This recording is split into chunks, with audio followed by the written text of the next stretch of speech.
cellal kongal Boliba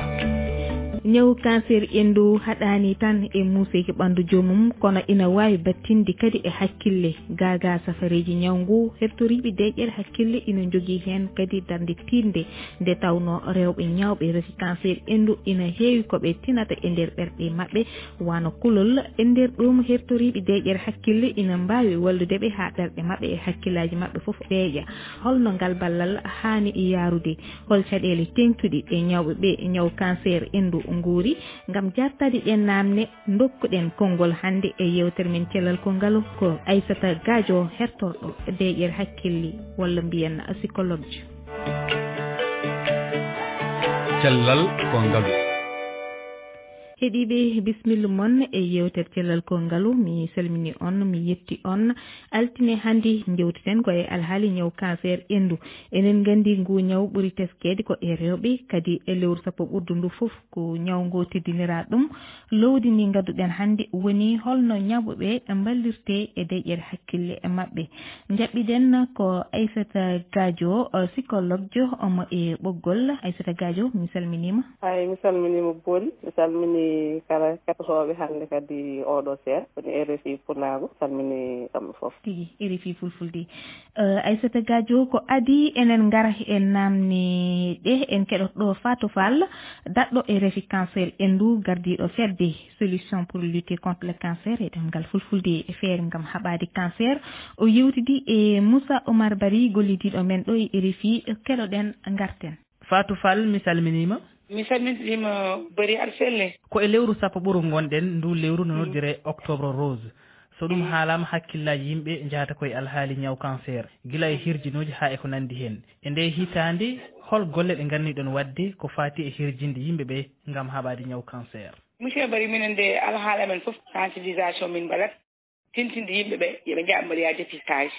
ɗum ɓuuri wonde muhim amen sa waɗi dépistage o aɗa wawi rentade ñawgu sa yiyama ñawgu yiyama ma kadi aɗa wawi safrade amin jogui noon golle ɗe ganduɗa min pooti ɗum wadde octobre rose o ko yoɓande yimɓe chimio e radiothérapie e scanner ɗum ɓuuri tampinde rewɓe so safaro yonti ɗum no ɗeɓe tidde mabɓe seeɗa saabu scanner ko 120 000 radiothérapie ko 150 000 chimio ko 25 000 kono so neɗɗo ala ko hacciti wawa yobde 25 000 ndeɗo hitande piitone nde ko feere gam ustude caɗele holko saabi rafi cancer safara muɗum no satti heɓude walla aɗa rafi cancer kam minen kam min ɗumti tan dañde ballal poɗɗo wallude yimɓeɓe wussa tiide kiki e ballal safaro o saabu minen association tokosuɗi min cuɓa dañde ballal momin ponno dañde o min dañani ɗum amin mbaɗa reconnaître par la loi amin jogui kayitaji amen kono kam minen kam kala ko waɗete e yimɓe walle amin mbaɗa ɗum amin balla malatuji noon amin jaade mabɓe amin conseille ɓe surtout conseil aji kadi ene walla malatuji hewɓe saabu malatuji kam ko wayno yam ni min mo ganduɗa ñaw ngu meeɗi wonde yam mi saftima mi selli mbeɗa haala jomum yiya kam ene wawi dañde jomum dañde courage yaade safroyade hande gam webtinde haare nde beele ko rewɓe tan kaani kirjinede a sikkani worɓe ɓene noon kaani wattede e haare nde gam ɓe kirjine rewɓe mabɓe mbaɗoy ko wiyete ko dépistage woni ko kalanɗa joni ko sino ko saga men alande debbo wawa yaade oppo gorko gorko wawa yaade oppo debbo sino ko saga men worɓe gona caggal amen ene busta amen amin jaaha saabu kamɓe kala koɓe nanggani hen moƴƴata saabu kamɓe goni joom galleji amen kamɓe goni babiraɓe men kamɓe goni ɓiɓɓe amen min nanggi amen e ndeɗo haare ɓe min puɗɗi beela cancer no wusso ko nden ɓuurat huyɓude kono worɓe kala mo mbiɗa wiya ko lewru cancer ko lewru wala cancer c'est cancer hay gorko ne daña cancer du sein hay gorko ne seede cas rare mais gorko daña cancer du sein ko noon ko Fatou Fall e yewtere maɓɓe o waddi e Moussa Oumar Bari gandiyanke ɗo te RFI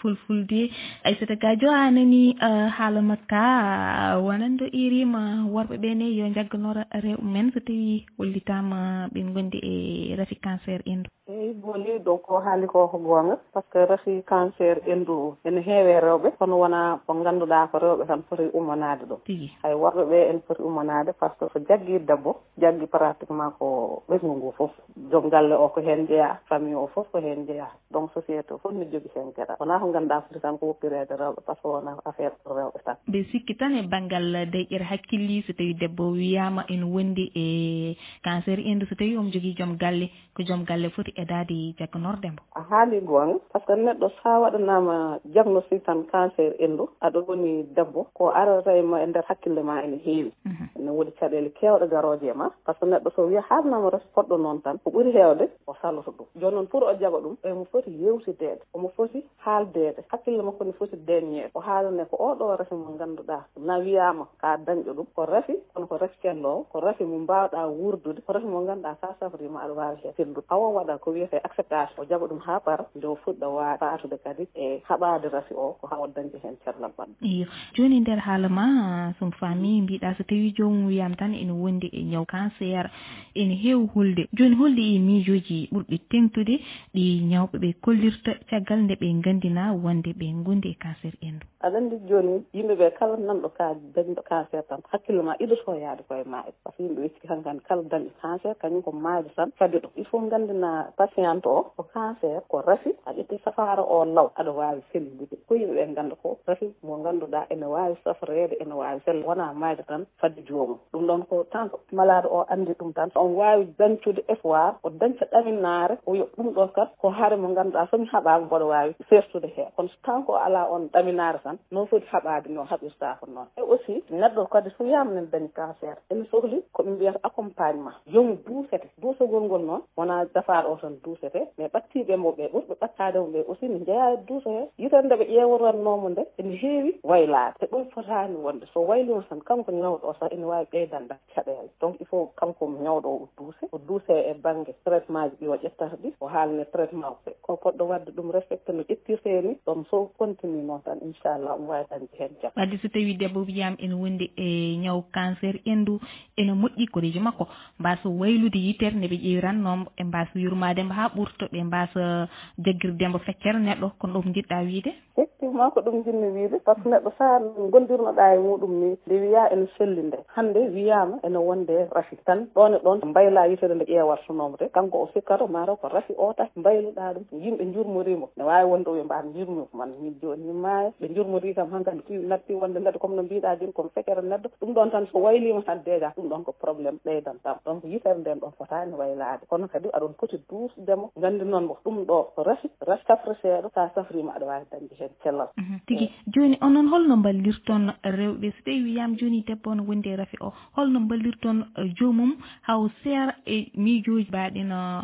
mayde e goɗɗum ko nandi hen holno ballirton jomum ha ɗi miijoji yalta e hakkille mum ha laaɓa andi so wiyama par exemple won diagnostic mo ganduɗa sa haalnamo a wiyama aɗa wonde ko wayno cancer endun ne waɗi émotion ɗi ganduɗa ko kañum jaltata e maɗa émotion o noon woni neɗɗo ko tinata e hakkille muɗum kulol nani hen ɗamtinare nani hen wasi jogade yakar janggo mami wawa ɗum foof nani hen kadi woni hen cikkat tan so gonde cancer endu mumen koko taƴete walla effectivement ɗum ne ko gonga won hen ɓe ganduɗa wonto keɓata il faut endu foof itte joni aɗa andi ko wiyete ablation ko so waɗama aussi surtout saɗa wonde joom galle maɗa won yitere nde o ƴeewistuma kadi yen yitere ne wawi change hay sinno ni yitere nde change an an hoorema sa ƴeewi ɓandu maɗa en tant que debbo a yi wonko change hen ma sikku joom galle ma o yitere nde ƴeewisturnoma adande koko change donc le fait que kanko o ittane endu tan ɗum ɗon ne sohli suivi psychosocial o andine ko kanko ɓandu ndu ko itta hen ko organe goto tan e nder ɓandu makko ala ko change e jikku makko ala ko change e personnalité makko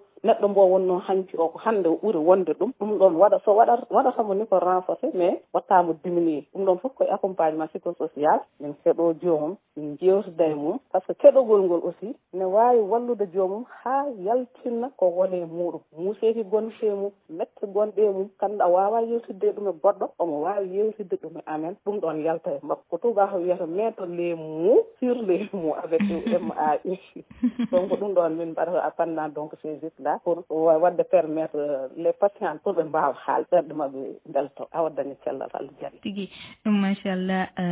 sohna Aissata Gadio kay ɗum mbaynodirten Allah jarama waɗi fayida yewtere nde a jarama boole ko an jarama